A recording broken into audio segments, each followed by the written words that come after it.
What if a blessing left you worse off than before? I used to think every good thing was a gift, until I learned the hard truth. Many people carry a skewed perception of blessings and misidentify the source from which they come. Today, I want to explore what a blessing is not, through two personal, relatable stories. Let's see if you can still call them blessings when we dig deeper. You're unemployed, but you manage to survive with a patchwork of income: child support, government assistance. Each month brings stress over bills and the extras that come with raising kids. You've mismanaged money in the past and jumped from relationship to relationship chasing emotional relief. Sometimes you convince yourself you're in love, but you never give yourself the space to truly heal. You're not a bad person, but you're caught in a loop, repeating the same choices, hurting those who genuinely love and support you. In a moment of desperation, you cry out to the universe. Your plea is heard and answered. A lump sum of money arrives just in time to cover your bills, with a bit left over. Sounds like a blessing, right?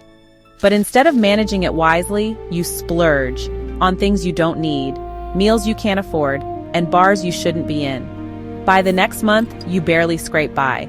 Then life hits. Your child wants to go on a field trip, a speeding ticket resurfaces, your car breaks down, your refrigerator fails. To cope, you invite a new love interest into your home to help ease the pressure. He does, but he's mentally and physically abusive. Now you can pay the bills, but you've sacrificed your peace, your joy, and your safety. So, was it really a blessing, or was it a test disguised as one? Let's look at another story, one where the blessing came from a different kind of choice. You've been doing the work. You're reading, growing, seeking truth. But still, you're selective about where you apply the knowledge. You struggle with substance abuse, the root of many of your issues. You deny the depth of the problem because the substance is prescribed. In your mind, that makes it acceptable, even though you're consuming more than your weekly limit in a day and snorting it instead of taking it orally. You commit to reducing your use, and you do for a few days. Then your birthday weekend arrives and you run out of money. You start calling friends and family, telling lies, bills, hunger, hardship. They come through out of love and concern. You're given $500. You're even blessed with a full bottle of your medication for free. What do? You burn through the money and the pills in 2 days.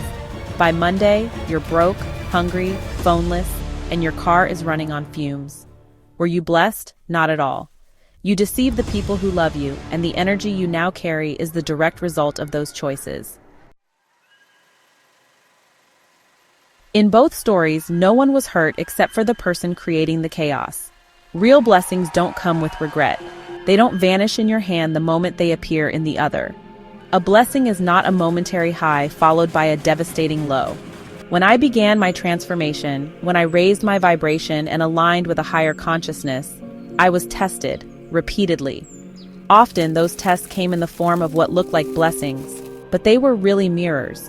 Challenges meant to reveal whether I had truly changed. And to pass, I had to do more than just say I'd do better. I had to live better, consistently. Every spiritual text, ancient or modern, teaches that we must break the cycles that hold us down. I realized these weren't just tests. They were karmic cycles I had to break, patterns I'd carried for years. I was placed in situations I had already lived through. But this time, I had to think and act differently. I had to awaken. Only then did my blessings become real. When they did, I began to bless others, not for recognition, but out of deep gratitude. Over time, the lows became fewer. My blessings turned to abundance, a state I could share with others. I elevated, and those around me noticed. In time, I began to elevate others. Just like hatred and pain can spread like a virus, so can love, compassion, and empathy. Real blessings are sustainable. They come from love. So many people miss them because they're stuck in cycles. They can't see beyond their current life. Don't let that be your story. Learn this truth now, not later. You can transform your life, from karmic tests to a constant flow of abundance. A life where you manifest your deepest desires, limited only by your imagination. Travel this road with me. Let's grow together. What's one blessing you're ready to invite into your life? Share in the comments. I'd love to hear. If this resonated, like, subscribe, and share for more content from the Eighth House. Let's keep elevating together.